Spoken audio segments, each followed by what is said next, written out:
The Dreamcast is iconic. It feels like the perfect console for a mini version. So instead of waiting for something that may never happen, we decided to build our own. In this video, we're going to show you how to create a Dreamcast Mini style system using modern hardware. We'll focus on keeping the look, the feel, and the experience as close to the original Dreamcast as possible. We'll cover the hardware, the software, and how this actually performs once you start playing games. Back in 1999, the Sega Dreamcast was something special. It brought arcade quality games into the home and a bold design that still looks great today. For a lot of people, the Dreamcast wasn't just another console. It was the console. And even with all that love, Sega never gave us a Dreamcast Mini like they did with the Genesis. So instead of waiting, we're building the Dreamcast Mini that Sega never made. The good news is, this is very approachable, even if you've never built something like this before. Here's what we're using.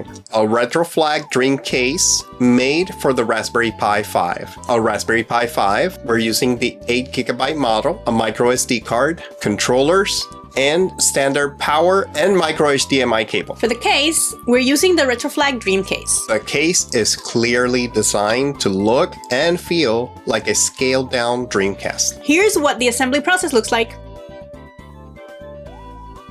So first we need to place the thermal pads in these spots. Then install the heatsink over them.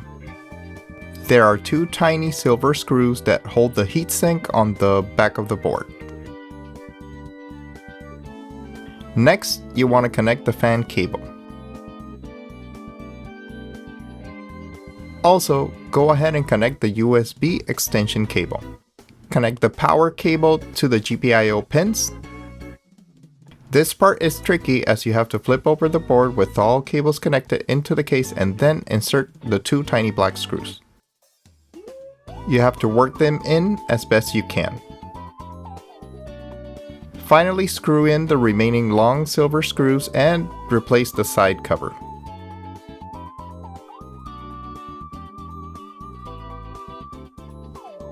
The finished result looks great, but getting here was more difficult than we expected. And not because the parts are complicated. The instructions weren't very clear at several points. You're working with cables dangling everywhere. You're trying to close the case, line everything up, and hope nothing gets pinched. It's not the easiest build experience. It definitely requires patience. And just to be clear, we bought this case with our own money. Nothing was sent to us. This isn't sponsored, just so you know. Once the hardware is together, it's time for software. For this build, we're using Batocera, because we love Batocera, as the operating system. Batocera is lightweight and designed specifically for emulation. On the Raspberry Pi 5, it offers excellent performance for Dreamcast games.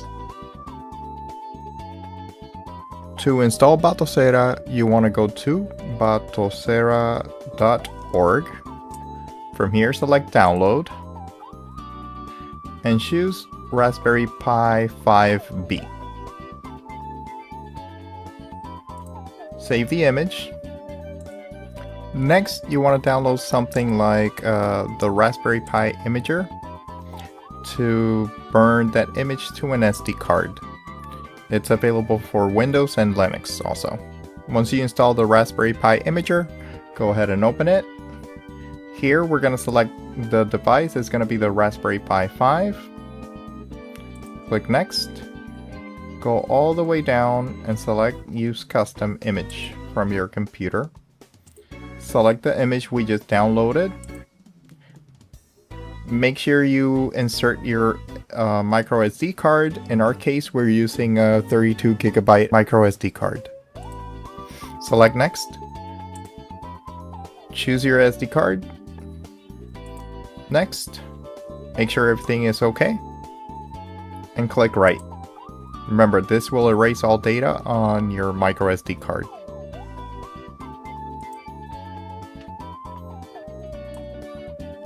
Once the write is complete, go ahead and take out the SD card and put it in your Raspberry Pi.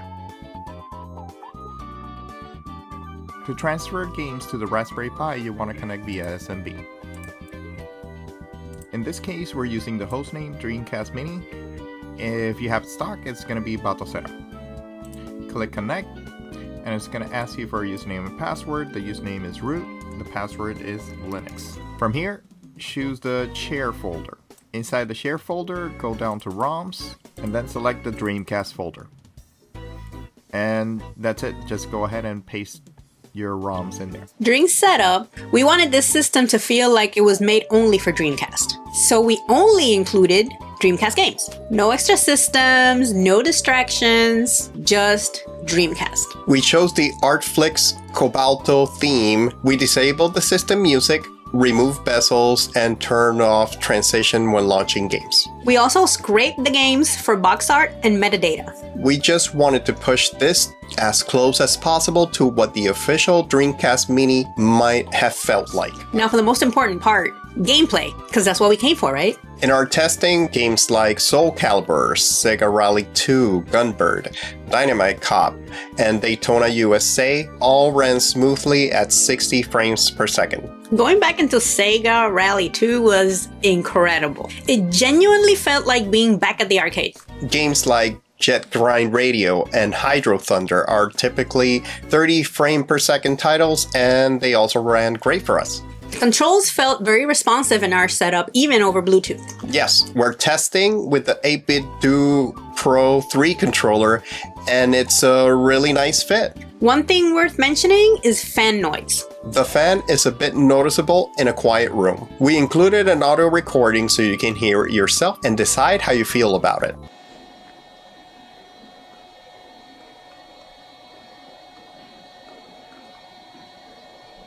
The power button is a click-style hardware switch. It feels like a real console switch and controls power to the unit. This case also includes a handy storage compartment for your microSD cards. Just press the button on the right to pop open the lid.